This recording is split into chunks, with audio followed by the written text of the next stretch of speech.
Olá, tudo bem com vocês, queridos alunos da terceira série do ensino médio do estado de São Paulo? Estamos aqui mais uma vez para mais uma aula de língua portuguesa. Eu sou o professor Mauro, vou estar aqui participando com vocês aqui nas interações do chat. Vai ser muito bacana ver vocês participando. Peguem seus cadernos, é um momento de revisão. Coloque a data, 21 de julho, revisão, vanguardas europeias. Quem vai conduzir a aula é a professora Tayana, como sempre, uma excelente aula. Professora Tayana, tudo bem? Boa noite. Tudo bem, professor Mauro? Tudo bem, alunos da terceira série do ensino médio? Estamos a mais aí uma aula de revisão para você, às vezes com conteúdo que você perdeu ou algo que você não entendeu muito bem. Hoje é o dia de tirar aí as dúvidas para que a gente consiga atravessar esse caminho e ir para o terceiro bimestre, que já está aí. Eu acredito que vocês já estão aí fechando as médias, se organizando, entregando atividade para os professores e, enquanto isso, a gente está aqui para dar um apoio para os professores e para os alunos da terceira série do ensino médio. E qual é aí, professor Mauro, o objetivo da aula de hoje? Objetivo importante, professora, fazer uma revisão das habilidades trabalhadas no caderno do aluno do segundo bimestre, a partir do estudo das vanguardas europeias. A habilidade que vamos mobilizar hoje é inferir significados, apoiando-se em pistas presentes no texto e na mobilização de conhecimentos prévios. Então, professora, vamos falar de vanguardas europeias, um assunto que eu gosto bastante. Tenho certeza absoluta que a aula vai estar espetacular. Vamos lá, então, às vanguardas europeias. Acredito que a gente já tenha trabalhado com esse tema, mas é sempre bom reprisar, porque foi um momento que influenciou tanto a literatura no mundo, né? Foram vários movimentos ali que trouxe uma nova roupa, um novo olhar na literatura mundial. Então, vale a pena a gente rever, tirar as dúvidas e aprender um pouco mais a cada dia. Os conteúdos de hoje, então, vanguardas europeias, que eu acredito que vocês já saibam, a gente só vai elencar algumas coisinhas a mais, tirar dúvida, e o Belle Époque.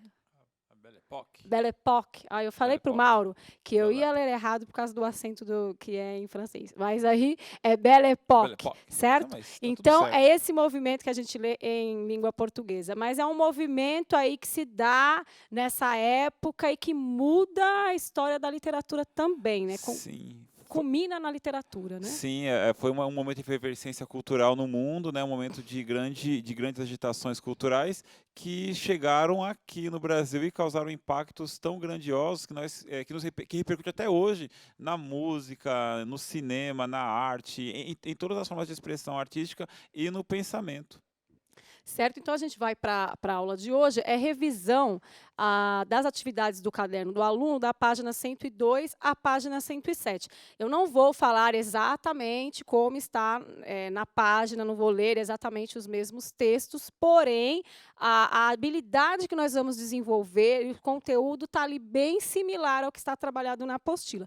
Porque aqui a gente tenta, de uma outra forma, trazer o mesmo conteúdo, trazer a mesma habilidade, para que você consiga, se não conseguiu assimilar alguma coisa, assimile hoje com a gente aqui. E sempre estudando, né, gente? Porque estudar é uma coisa que não para, a gente tem que Claro, continuar não vamos estudando. falar com as mesmas palavras, né, mudar, falar de outra forma, buscar outras abordagens, né, para poder aprofundar, buscar, né, trazer alguma luz naquilo que ficou um pouco nebuloso, né, ao longo do nosso trajeto. Exatamente. Vamos retornar também à aula anterior, que a gente falou sobre o pré-modernismo de Euclides da Cunha, Os Sertões. Então, a gente contou aquela história do conselheiro, aquela história de Canudos, a gente veio trabalhando todo aquele contexto para que hoje a gente consiga prosseguir.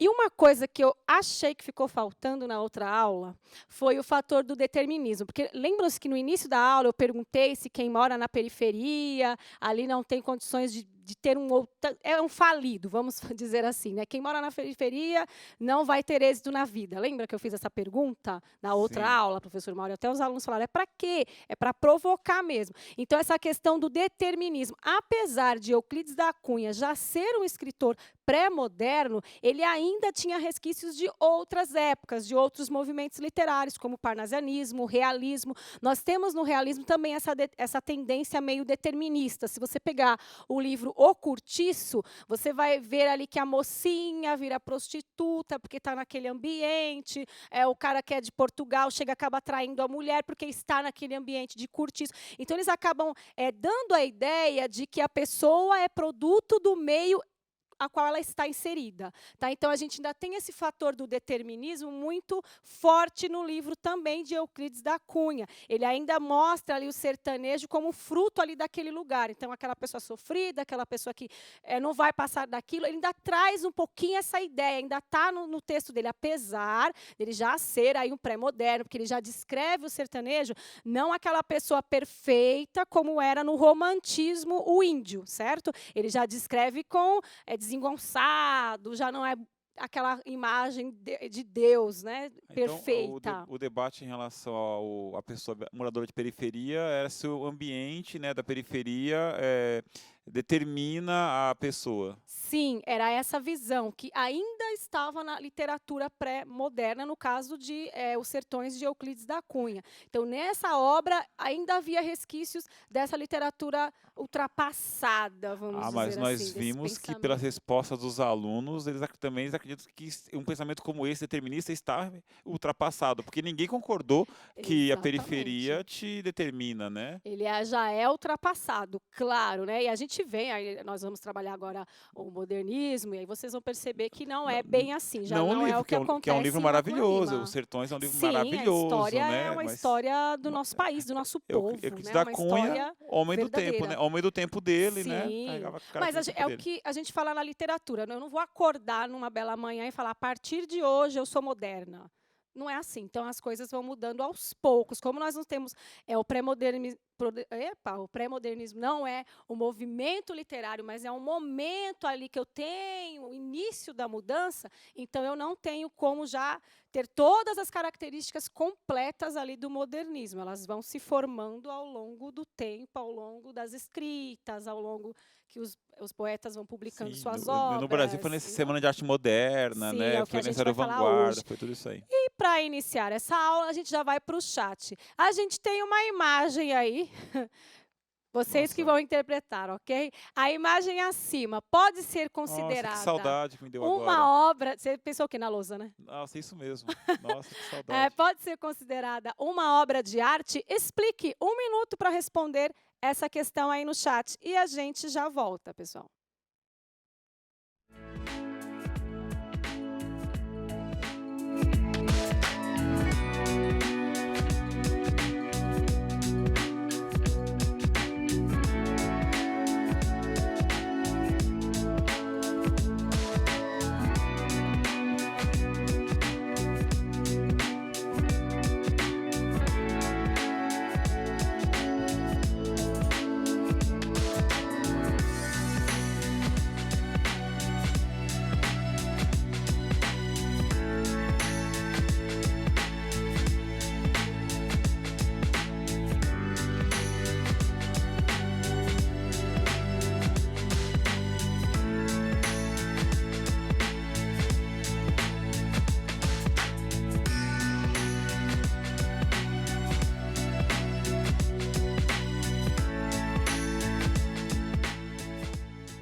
Vamos lá, professor Mauro. O que os nossos alunos dizem aí desta imagem que está na tela? Olha, a Vitória diz que sim, pois foi feita para expressar um sentimento. É uma arte abstrata.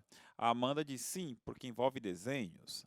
A Juliane diz sim, pois existe traços que o autor realmente quer que o leitor descreva. O Pedro diz sim, porque a arte é liberdade de expressão e se encaixa em vários tipos.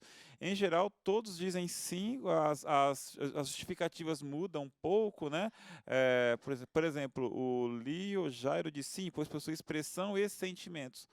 É É, isso. exatamente, né? Liberdade de expressão, trazer aí os sentimentos, o que a outra pessoa possa interpretar da forma que ela achar melhor, porque tem muito isso da arte, né? De quem interpreta, de quem sente, como cada um vê a mesma imagem. Então, tudo isso está ligado à arte, está ligado a essa linguagem que eu trago ali as emoções, os sentimentos, ou até uma denúncia mesmo. Eu posso trazer isso para a arte, para colocar numa imagem e a outra pessoa vai interpretar ali a mensagem. É comunicação, é arte e é isso mesmo, Olha, eu posso gente. dizer aqui, a Pode? Gabriela, o Gabriel Luca, Gabriel Luca, acho que é isso. Ele falou que não considera arte. Ele diz que é poluição visual porque tem muita informação.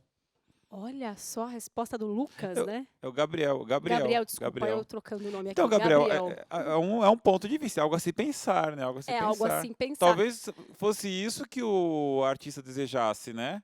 Causar uma confusão, talvez, na sua cabeça, porque tem, é Encher de proposital. informação, né? Sim, Esse- muita Colocar muita informação. informação. Talvez. E esse tipo de coisa a gente vê muito por aí. Às vezes, eu tenho. Agora você fez me lembrar uma coisa, Mauro, de uma aluna que eu estava fazendo um projeto na escola, ela me pediu, lá do Pedro Tax, ela me pediu uma parede. Falou, professora, posso desenhar? E aí ela pegou o spray e começou. Ela me pediu uma parede. Eu dei a parede para ela, assim, né? Deixei ela fazer a arte dela. Ela mandou uma mensagem, falou, vou deixar essa mensagem para todas as mulheres da escola. Quando foi no outro dia, as meninas na sala de aula, professora, a senhora viu aquele desenho, aquela imagem? Foi para a gente. Ela não escreveu nada, mas só dela deixar a imagem, as meninas pegaram que a mensagem era para elas. Olha que coisa interessante. Então é isso. O que, que ele quer passar? Esse é o que importa, né, na arte. É o Sim. que você quer passar. Então, eu li justamente porque é isso que é um pouco do que é a arte moderna, né? Se me permite falar um pouquinho de arte, com licença, professores de arte, né?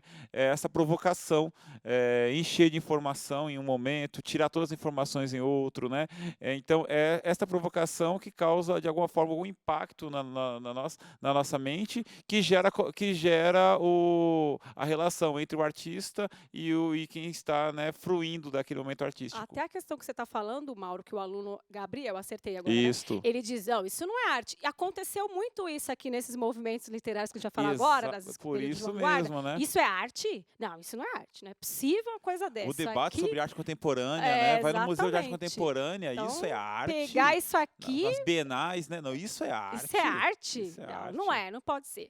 Vamos então à outra pergunta. Vamos ver se vocês estão afiados. No que constituiu o período chamado Belle Époque, entre o final do século XIX e o início do século XX, na Europa? Nossa, O será que eles que lembram? constitui O que... esse período? Vamos ver se a galera lembra Nossa, aí? lembram sim, com Vamos dar certeza, mais claro um que minuto lembram. para vocês responderem. Um minutinho e a gente já volta.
Professora Tayana, em geral, os alunos colocaram que foi um período de paz na Europa, né?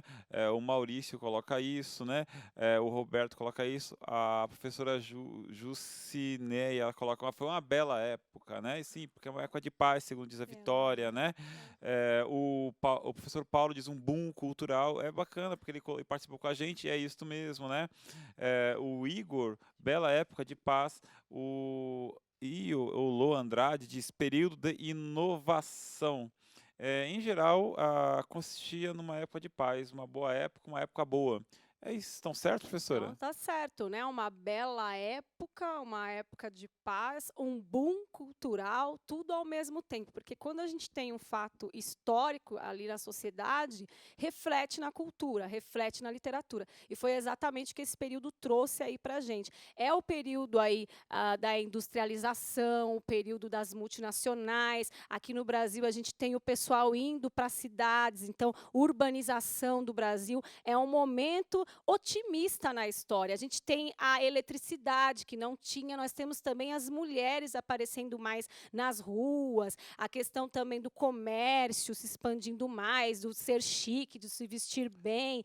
São tantas coisas que aconteceram numa mesma época, também a expansão aí das ferrovias, tudo isso fatos históricos que trazem esse otimismo. Então, imagina hoje eu poder viajar, poder sair de trem e tal, eu poder me vestir melhor, eu ter acesso à cultura. Cinema também veio, expandiu bastante nessa época, né? fotografia. As técnicas também de impressão mudaram, então a gente tem aí uma expansão, um maior alcance, acesso. Tudo isso muda muito a nossa forma de pensar. Igual a gente tem hoje a internet aí, trazendo o mundo para dentro da casa da gente, né? Nessa época, imagina, eletricidade, nossa, né? Então, Que também foi um período que pensava inovação. que a tecnologia e a ciência traria todas as respostas que a humanidade propunha, né? Ainda não havia o fantasma da Primeira Guerra Mundial, o fantasma da Segunda Guerra É Mundial, né? verdade. Então,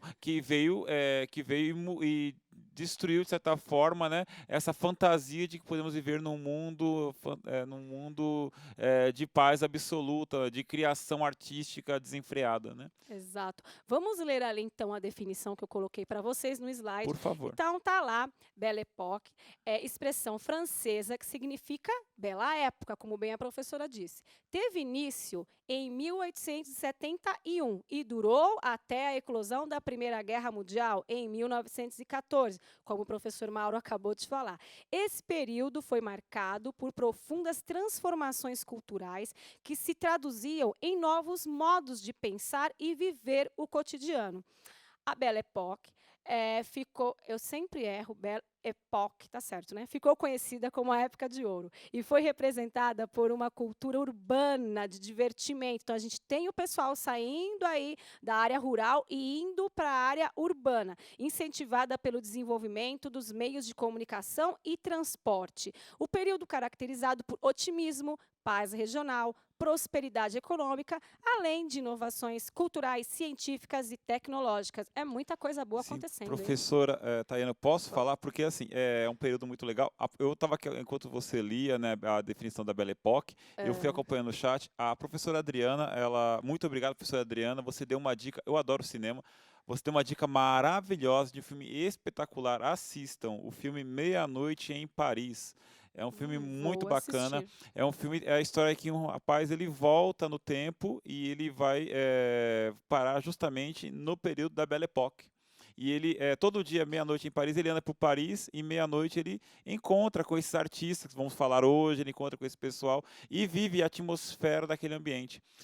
Professora Adriana, muito obrigado por ter lembrado. Bacana. Meia-noite em Paris, assistam. Vocês vão ver, vão sentir um pouquinho do gostinho do que foi a Belle Époque. Beleza, então, gente, a gente já está aqui no contexto, né, histórico de onde vai eclodir aí as vanguardas europeias. Você vê que é um momento de inovação, eu estou indo para o cinema, eu tenho acesso à eletricidade e tal, e tal. E agora, vamos para o chat novamente, e eu sei que vocês sabem essa. E nesse contexto de inovações, temos os movimentos de vanguardas europeias. No que consistiam? Você se lembra de algum? Cite para a gente aí quais foram os movimentos aí de vanguarda europeia. 1 minuto aí para responder, galera. Vamos lá.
aí, professor Mauro, os alunos estão lembrando das vanguardas europeias? Como estamos aí? Professora Tayana, as aulas funcionaram, eles estão bem afiados. Nossos professores com certeza deram muito suporte, ajudaram bastante. As aulas do Centro de Mídia, suas aulas foram muito boas também. Por favor, os alunos, nossa, muito obrigado pela participação. Todo mundo, dadaísmo, cubismo, futurismo. Eu vou citar aqui a aluna Jéssica Maiu, porque ela colocou os 5 movimentos bem direitinhos aqui. Ela colocou, olha, a Jéssica Maiu colocou expressionismo, cubismo, futurismo, dadaísmo, surrealismo. Olha só, está Muito obrigado afiada pela aí, hein, participação de gente? todos vocês. Então vocês já sabem, essa aula é só para relembrar mesmo. Vamos então ao conceito aí do que são as vanguardas europeias. A vanguarda do francês, avant-garde. Se eu ler errado o francês, vocês me perdoem, tá? É assim mesmo que lê, Mauro? Avant-garde, Avant-garde, olha, sempre eu erro o francês. Eu preciso fazer aula de francês com a Mônica. Eu vou me ela inscrever para fazer aula de francês com a professora Mônica. Significa literalmente a guarda avançada ou a parte frontal de um exército. Seu uso metafórico data do início do século XX, referindo-se a setores de maior pioneirismo, consciência ou combatividade dentro de um determinado movimento social, político, científico ou artístico. Nas artes, a vanguarda produz a ruptura de modelos pré-estabelecidos, defendendo formas antes tradicionais de arte, novas fronteiras, né, outras coisas. Vamos experimentar coisas diferentes, ter emoções aí, vamos avançar na literatura, vamos ousar. Pronto, achei a palavra que eu queria dizer. Ousar, vamos fazer o diferente. Foi essa época que foi marcada aí pelas vanguardas europeias. E já vamos aí para elas, que foi muito bem dita pelos alunos aí. Dadaísmo, expressionismo, surrealismo, cubismo e futurismo. Tudo que tem ismo, professor Mauro? nesse caso sim, mas nem tudo que tem Nem ismo, nem tudo tudo que que tem. tem ismo. Foi Nesse só caso uma sim. brincadeira, gente. É. Vamos lá, então, ao período histórico. Nós temos aí, como já foi falada, a Primeira Guerra Mundial. Então, é chamada também de a época dos grandes massacres. Então, a guerra ela muda muito a cabeça da gente, a forma.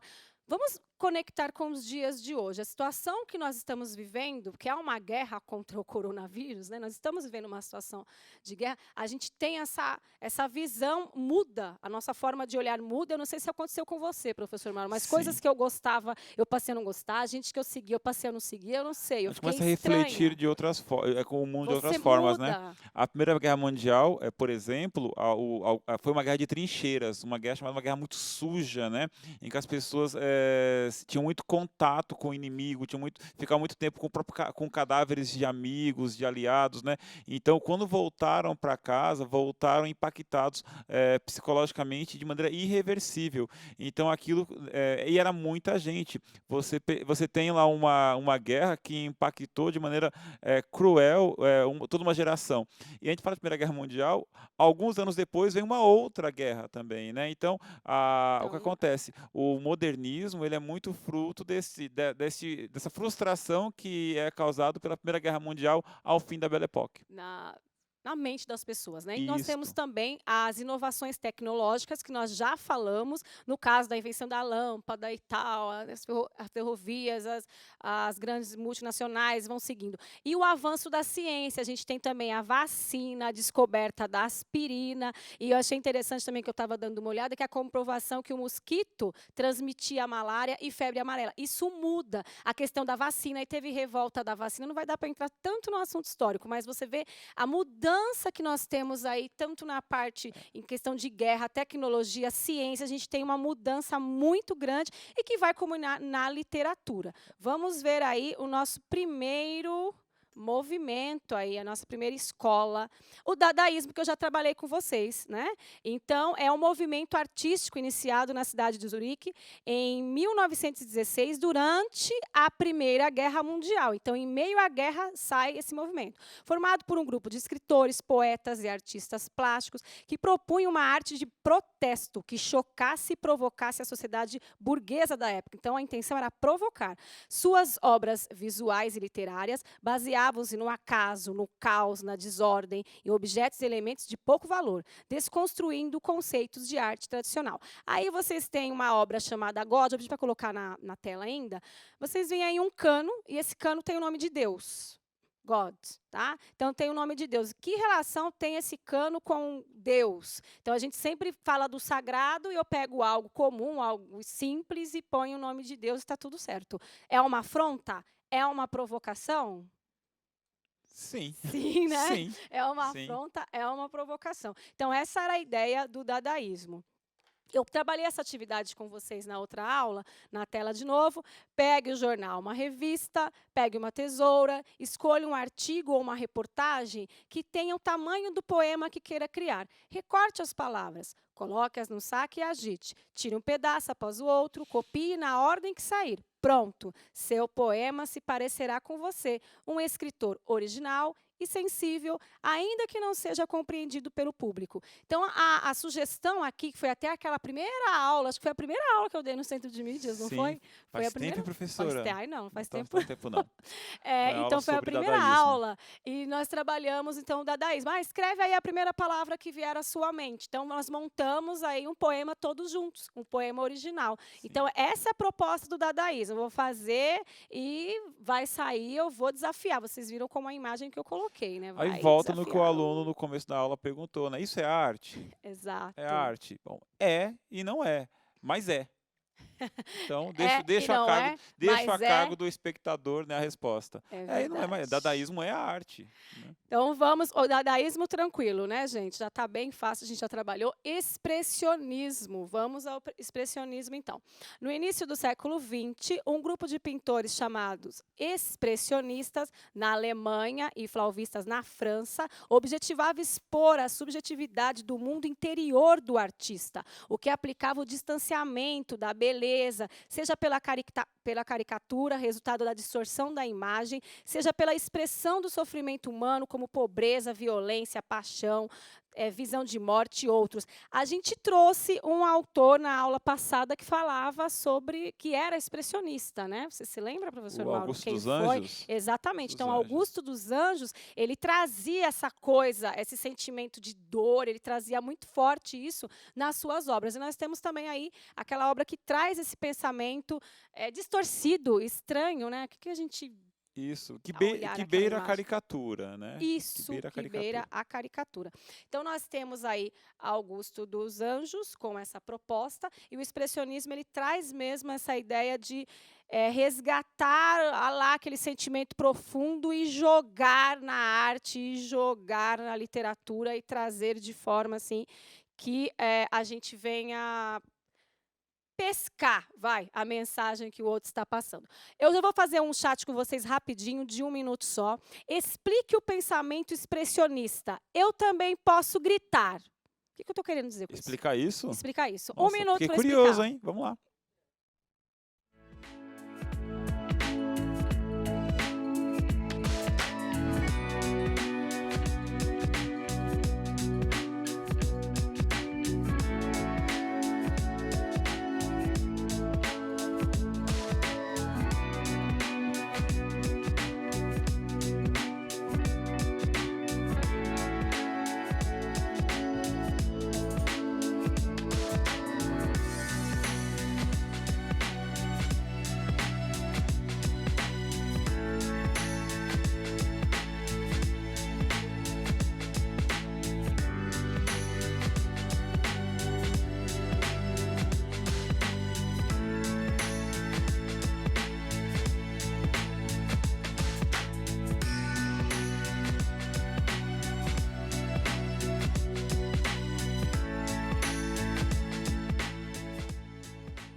E aí, professor Mauro, eu também posso gritar? Soou o quê para esses alunos? Olha, o chat passou bem rapidinho. Eu vi alguém falando no quadro O Grito, Muito do legal, Mank, né? Falaram O Aham. Grito, mas passou muito rápido. Mas eu peguei algumas respostas, né? O Riancer, ou a Riancer, eu não sei, ele diz, ou ela, né? Quer dizer que a pessoa tem a sua própria opinião. também tenho minha opinião, né? A Suiane diz liberdade de expressão, a Letícia diz direitos, né? Expressar, igualdade, a Anne Kelly, quando você tem opinião, o Arthur diz, todos podem se expressar. Legal. Eu vou até fazer uma definição agora aqui, porque quando você grita, você não pensa muito para gritar, né? Você vai pensar, eu vou gritar. Não, você vai e grita, você se assusta, uma reação. Isso. Então, você jogar isso na literatura. Eu também posso gritar, eu também posso me expressar Sem na pensar, literatura, né? sem Sem pensar. pensar. Eu posso jogar isso e a outra pessoa entender ali o meu sentimento, bem íntimo mesmo. Não vou ficar ali matutando como eu vou fazer essa. Diferente do Pouco parnasianismo, como né? isso, você O fala isso um pouco parnasianista, como ele vai ficar pensando como vou passar essa mensagem. O expressionista, não, ele joga, se joga, Tem se até joga um no poema texto. moderno que ele fala que tem raiva do cara que para e vou procurar o significado de uma palavra no dicionário para poder colocar no poema, né? Ele está cansado desse lirismo, né? É o Mário de Andrade fez. Bem Estou cansado do lirismo, estou farto do lirismo que não é libertação. Mário de Andrade é Manuel Bandeira, desculpem, mas assim, estou farto do lirismo que não é libertação. Até o final da aula eu falar quem foi que escreveu isso. Então vamos lá, gente, ao surrealismo. Tem que passar mais rápido porque, vamos lá. É um movimento nascido em Paris, na década de 1920, no período entre duas grandes guerras mundiais. Reúne artistas anteriormente ligados ao dadaísmo. Então, olha a ligação com o dadaísmo aí, ganhando dimensão mundial, fortemente influenciado pelas teorias psicanalísticas de Freud. O surrealismo enfatiza o papel do inconsciente na atividade criativa. Os surrealistas valorizavam a arte primitiva, né? Então procurava libertar o indivíduo dos limites da vida prática. Olha aí, eu vou falar que o surrealismo ele é um pouco daquele dos sonhos, tentar trazer o sonho para a literatura. Eu O tento sonho também assim, né? também é você pensando sem controle, né? Isso, você perdeu o controle, né? O poema do Manuel Bandeira, estou farto do lirismo na libertação. Sim, e a gente tem um exemplo também na literatura, que foi o livro que nós trabalhamos esse bimestre, que é Macunaíma, um herói sem nenhum caráter. Ele era de um jeito, daqui a pouco ele ficava totalmente diferente, ele era uma coisa surreal, ele se transformava. Nasceu índio, negro, branco, ficou branco, estava na floresta, está em São Paulo. É igual um sonho, já sonha coisa esquisita, às vezes não tem nada a ver o sonho, as coisas não se conectam, o sonho não é meio assim? Às vezes a gente tem uns sonhos assim, tá voando, surreais, tá dentro né? de casa, não tem teto, sonhos isso aí. surreais. E agora a gente vai fazer uma atividade bem legal, gente. Por favor, professora. Eu acho legal essa atividade. Vocês vão criar aí algo surreal, vocês vão criar um monstro. Uau! O legal seria desenhar, mas aí não tem como desenhar aqui, né? Então vocês vão descrever como que é a cabeça desse monstro, esse corpo, braço, perna, e a gente vai imaginar aqui, tá? Nariz, olhos, boca. Então vocês vão criar esse monstro aí surreal pra gente. Eu vou dar aí, ai que pena, 1 minuto para vocês criarem esse monstro. Só, professora. Então vai, 2, vai. O Mauro está aqui insistindo. Nossa, Vamos lá, 2 minutos para vocês criarem esse monstro surreal e o Mauro vai tentar descrever, depois ele desenha e traz pra gente aqui a imagem pra gente ver como Vamos lá, fica. vai ser um Vamos lá, prazer. 2 minutos, gente.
vou ler bem rápido, porque acabou mudando aqui o plano, né? O plano mudou. Ruptura com o passado, velocidade e progresso. Então, isso é o futurismo, tá? Coragem, a audácia, a revolta, soco, bofetada, a guerra. E vai mudando. Olha só que absurdo era o futurismo. Pregava a demolição de bibliotecas, museus, além de combater o moralismo e o feminismo. E todas as covardias. Olha só como eles enxergavam. Vamos destruir as bibliotecas, vamos destruir tudo para que saia algo novo. Eles queriam destruir os futuristas, né? Então, nem tudo era tão certo, nem tudo era tão bom, nem tudo era tão correto, né? Mas o futurismo era uma ideia bacana, mas dentro dessa ideia bacana tinha algumas ideias não tão legais. Sim, eu ia fazer chat, mas não vai dar tempo. Olha aí, vocês têm uma imagem. Essa imagem, ela dá uma ideia de o quê? Na verdade, botando aí na tela a imagem, dá a ideia de movimento. Então, o futurista era isso, era um movimento. Você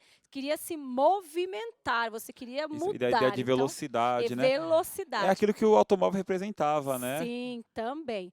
Gente, nós vamos passar aqui rapidinho o movimento que ele surgiu aí nos anos 20, nos anos de 1909, tá? Em 20 de fevereiro, com a publicação do Manifesto Futurista, que é um manifesto que rejeitava o moralismo do passado. Eles traziam de uma forma muito agressiva as ideias dele. E para não ficar só nas nossas palavras, vê se dá para o Mauro ler rapidinho aí o Ode Triunfal de Álvaro de Campos. Vamos lá, um Mauro. Poema futurista, né? Vamos lá. Vamos lá. A dolorosa luz das grandes lâmpadas elétricas da fábrica.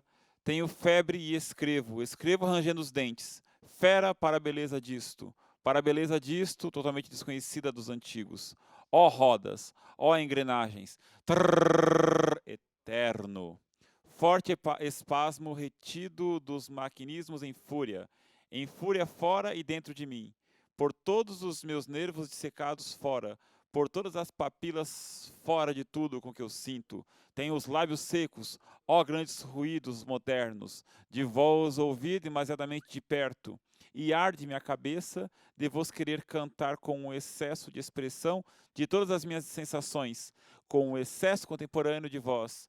Ó máquinas. Então, aqui ele quer trazer a velocidade das máquinas na literatura. Ele quer trazer isso para a literatura. Interpretei bem, professora? Interpretei legal? Foi legal, foi legal. O cubismo, né, que foi um movimento aí do século XX nas artes, não sei se vocês conhecem bem, que é essas formas geométricas que aparecem até na literatura. Eu já vou passar rápido aqui, ó. Até na literatura aparece, também aparece na arte, né, na pintura e assim por diante a gente pode acompanhar. Deixa eu ver aqui, próximo o chat não vai dar para a gente fazer, né? Mas a Semana da Arte Moderna, na próxima aula a gente vai falar sobre modernismo e eu volto aqui, tá, gente? E o que vocês vão fazer nessa aula? Então, faça uma revisão das atividades do caderno do aluno segundo bimestre, páginas 102 a 107, assista a aula sobre modernismo, semana de 22, e procure o seu professor de língua portuguesa se ainda tiver dúvida. O que faltou nessa aula, a gente dá uma revisada na próxima e vai dar tudo certo. Muito obrigada aos alunos que participaram com a gente. Obrigada aí, professor Mauro. Tayana, muito obrigado, gente. Valeu. E até a próxima aula, gente. Tchau, tchau. Tchau, tchau.